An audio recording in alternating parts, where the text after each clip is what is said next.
5 reasons to meditate. The act of pausing, according to Thich Nhat Hanh, is the best way to nurture our positive qualities. Here are 5 ways meditation enhances our character. The mind is inherently restless. Life itself is a mix of unpredictability and contradictions, filled with joys and sorrows, successes and setbacks. None of these facets can be avoided in the vast landscape of our existence.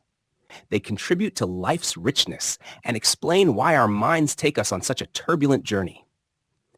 Through meditation, if we can train ourselves to embrace and accept the unpredictable nature of our experiences, we can find greater peace and serenity amidst life's challenges. Meditation teaches us to engage directly with life, enabling us to fully embrace the present moment without overlaying it with concepts. There are many ways to work with the mind, and sitting meditation is one of the most effective tools. Sitting meditation opens us to every moment of our existence, each of which is entirely unique and unpredictable. We often seek security by mentally planning and analyzing every aspect of our lives. But this perceived stability is an illusion. The present moment, devoid of mental constructs, is completely novel and unknown. Meditation teaches us to engage directly with life, enabling us to fully embrace the present moment without overlaying it with concepts. Meditation isn't about seeking constant comfort. In other words, its purpose isn't to ensure we always feel good.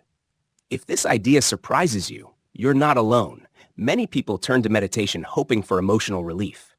However, the goal of meditation isn't to induce discomfort either. Instead, it offers us the opportunity to cultivate a compassionate, open awareness of whatever arises. The meditative mind is like a vast sky, capacious enough to accommodate any experience. In meditation, our thoughts and emotions resemble passing clouds, pleasant and uncomfortable, pleasing and painful. They come and go. The essence of meditation lies in cultivating something radical, diverging from our usual patterns, staying present with ourselves regardless of what arises, without labeling experiences as good or bad, right or wrong, pure or impure. Meditation fosters an open, compassionate awareness of the present moment. The meditative space mirrors the expansive sky, capable of embracing all phenomena. If meditation were solely about feeling good, a hope many secretly harbor, moments of difficulty could make us feel inadequate. It's common during meditation, whether in daily practice or retreats, to encounter boredom, restlessness, physical discomfort like back pain or knee ache, and even mental unease, experiences that don't feel good. Yet, meditation is about cultivating a compassionate openness, the ability to be present with oneself through any experience that unfolds. It's about grounding oneself in the present reality.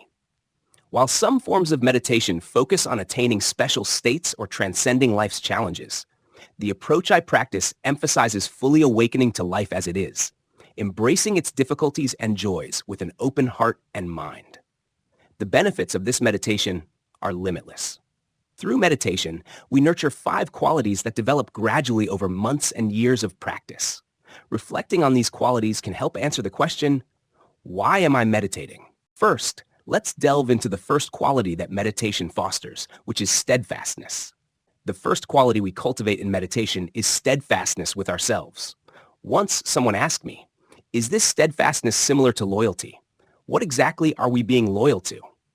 Through meditation, we're nurturing a loyalty to ourselves. This steadfastness directly translates into loyalty to our life experiences. Steadfastness means that when you sit down to meditate and allow yourself to experience the present moment, whether your mind races, your body twitches, your head pounds, or fear fills your heart, you remain present with whatever arises. Sometimes, after an hour of sitting, things don't seem to improve, and you might think, that was a bad meditation session. Yet, the act of sitting for any length of time, 10 minutes, 15 minutes, half an hour, or more, is a compassionate expression of loyalty and steadfastness to yourself. Often, we impose labels, opinions, and judgments on our experiences. Steadfastness, or loyalty to oneself, involves letting go of these judgments. It means that when you notice your mind racing and thoughts swirling, there's a natural, effortless moment where you simply stay with your experience. In meditation, we cultivate this nurturing quality of loyalty, steadfastness, and perseverance toward ourselves. As we develop this skill in meditation, we also enhance our ability to persevere through various challenges in life outside of our meditation practice. what we refer to as post-meditation. Next, we'll explore the second quality, which is clear seeing. The second quality cultivated in meditation is clear seeing, sometimes referred to as clear awareness. Through meditation, we develop the ability to recognize when we're caught up in spinning thoughts, hardening towards circumstances or people, or closing ourselves off from life. We begin to notice the early stages of neurotic patterns that hinder our ability to experience joy and connect with others. Despite the tranquil and still setting of meditation, where we focus on the breath, we actually become more attuned. Developing steadfastness in meditation leads to a non-judgmental, impartial clarity of observation. Thoughts and emotions arise, and we see them with increasing clarity. In meditation, as we draw closer to ourselves, our self-understanding deepens. We start to perceive ourselves more clearly, without relying on conceptual analysis. Through regular practice, we observe repetitive patterns, how we replay the same mental tapes with variations in names and circumstances. Meditation enables us to clearly discern our opinions, judgments, and defense mechanisms, thereby enhancing our self-awareness and shedding light on habitual patterns that restrict our lives. The third quality that meditation helps us develop is courage. Let's delve deeper into this. The third quality we cultivate in meditation is one that I've actually been alluding to when I bring up both steadfastness and clear seeing. And it happens when we allow ourselves to sit in meditation with our emotional distress. I think it's really important to state this as a separate quality that we develop in practice, because when we experience emotional distress in meditation, and we often feel like we're doing it wrong. So the third quality that seems to organically develop within us is the cultivation of courage, the gradual arising of courage. I think the word gradual here is very important because it can be a slow process. But over time, you will find yourself developing the courage to experience your emotional discomfort and the trials and tribulations of life. Meditation is a transformative process rather than a magic makeover in which we doggedly aim to change something about ourselves. The more we practice, the more we open, and the more we develop courage in our life. In meditation, you never really feel that you did it or that you've arrived. You feel that you just relaxed enough to experience what's always been within you. I sometimes call this transformative process grace, because when we're developing this courage in which we allow the range of our emotions to occur, we can be struck with moments of insight. These insights could never have come from trying to figure out conceptually what's wrong with us or what's wrong with the world. These moments of insight come from the act of sitting in meditation, which takes courage, a courage that grows with time. Meditation allows you to see something fresh that you've never seen before, or to understand something new that you've never understood before. Through this developing courage, we are often graced with a change in our worldview, if ever so slight. Meditation allows you to see something fresh that you've never seen before, or to understand something new that you've never understood before. Sometimes we call these boons of meditation blessings. In meditation, you learn how to get out of your own way long enough for there to be room for your own wisdom to manifest. And this happens because you're not repressing this wisdom any longer. When you develop the courage to experience your emotional distress at its most difficult level, and you're just sitting there with it in meditation, you realize how much comfort and how much security you get from your mental world.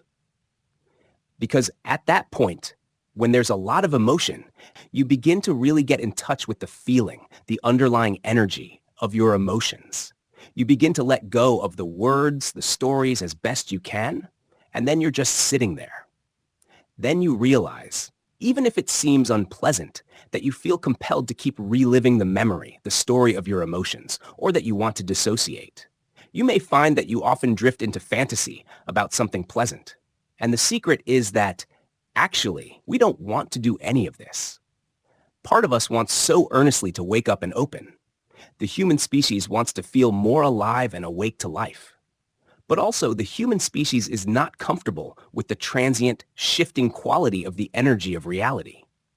Simply put, a large part of us actually prefers the comfort of our mental fantasies and planning. And that's actually why this practice is so difficult to do. Experiencing our emotional distress and nurturing all of these qualities, steadfastness, clear seeing, courage, really shakes up our habitual patterns. Meditation loosens up our conditioning. It's loosening up the way we hold ourselves together, the way we perpetuate our suffering. The fourth quality that meditation promotes is attention. Let's explore how meditation enhances our attentiveness. The fourth quality we develop in meditation is something I've been touching on all along, and that is the ability to become awake to our lives, to each and every moment, just as it is. This is the absolute essence of meditation. We develop attention to this very moment. We learn to just be here. And we have a lot of resistance to just being here. When I first started practicing, I thought I wasn't good at it. It took me a while to realize that I had a lot of resistance to just being here now. Just being here, attention to this very moment, does not provide us with any kind of certainty or predictability. But when we learn how to relax into the present moment, we learn how to relax with the unknown. Life is never predictable. You can say, oh, I like the unpredictability, but that's usually true only up to a certain point, as long as the unpredictability is somewhat fun and adventurous. I have a lot of relatives who are into things like bungee jumping and all kinds of terrifying things, all of my nephews, particularly, and nieces. Sometimes thinking of their activities, I experience extreme terror. But everybody, even my wild relatives, meets their edge. And sometimes the most adventurous of us meet their edge in the strangest places, like when we can't get a good cup of coffee. We're willing to jump off a bridge upside down, but we throw a tantrum when we can't get a good cup of coffee. Strange that not being able to get a good cup of coffee could be the unknown, but somehow for some, maybe for you, it is that edge of stepping into that uncomfortable, uncertain space. Meditation helps you meet your edge. It's where you actually come up against it, and you start to lose it. Meeting the unknown of the moment allows you to live your life and to enter your relationships and commitments ever more fully. This is living wholeheartedly. So this place of meeting our edge, of accepting the present moment and the unknown, is a very powerful place for those who wish to awaken and open their heart and mind. The present moment is the generative fire of our meditation. It is what propels us toward transformation. In other words, the present moment is the fuel for your personal journey. Meditation helps you meet your edge. It's where you actually come up against it and you start to lose it. Meeting the unknown of the moment allows you to live your life and to enter your relationships and commitments ever more fully. This is living wholeheartedly. Meditation is revolutionary because it's not a final resting place. You can always be more settled. This is why I continue to do this year after year. If I looked back and had no sense that any transformation had happened, if I didn't recognize that I feel more settled and more flexible, it would be pretty discouraging. But there is that feeling. And there's always another challenge, and that keeps us humble. Life knocks you off your pedestal. We can always work on meeting the unknown from a more settled and open-hearted space. It happens for all of us. I too have moments where I am challenged in meeting the present moment, even after decades of meditation. Years back, I took a trip alone with my granddaughter, who was 6 years old at the time. It was such an embarrassing experience because she was being extremely difficult. She was saying no about everything, and I kept losing it with this little angel whom I adore. So I said, okay, Alexandria, this is between you and Grandma, right? You're not going to tell anybody about what's going on? You know, all those pictures you've seen of Grandma on the front of books? Anyone you see carrying around one of those books, you do not tell them about this. The point is that when your cover is blown, it's embarrassing. When you practice meditation, getting your cover blown is just as embarrassing as it ever was. But you're glad to see where you're still stuck, because you would like to die with no more big surprises. On your deathbed, when you thought you were Saint whoever, you don't want to find out that the nurse completely pushes you over the wall with frustration and anger. Not only do you die angry at the nurse, but you die disillusioned with your whole being. So if you ask why we meditate, I would say it's so we can become more flexible and tolerant to the present moment. You could be irritated with the nurse when you're dying and say, you know, that's the way life is. You let it move through you. You can feel settled with that. And hopefully you even die laughing. It was just your luck to get this nurse. You can say, This is absurd. These people who blow our cover like this, we call them gurus. The fifth and last quality regarding why we meditate is what I call no big deal. It's what I am getting at when I say we become flexible to the present moment. Yes, with meditation, you may experience profound insight or the magnificent feeling of grace or blessing, or the feeling of transformation and newfound courage, but then, no big deal. You're on your deathbed, and you have this nurse who's driving you nuts. And it's funny. No big deal. This was one of the biggest teachings from my teacher, Chogyam Trungpa Rinpoche. No big deal. I remember one time going to him with what I thought was a very powerful experience from my practice. I was all excited.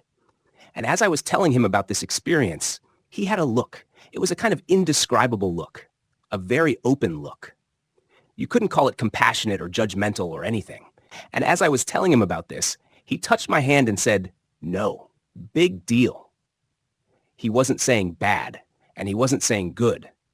He was saying that these things happen and they can transform your life. But at the same time, don't make too big a deal of them, because that leads to arrogance and pride or a sense of specialness. On the other hand, making too big a deal about your difficulties takes you in the other direction. It takes you into poverty, self-denigration, and a low opinion of yourself. So meditation helps us cultivate this feeling of no big deal, not as a cynical statement, but as a statement of humor and flexibility.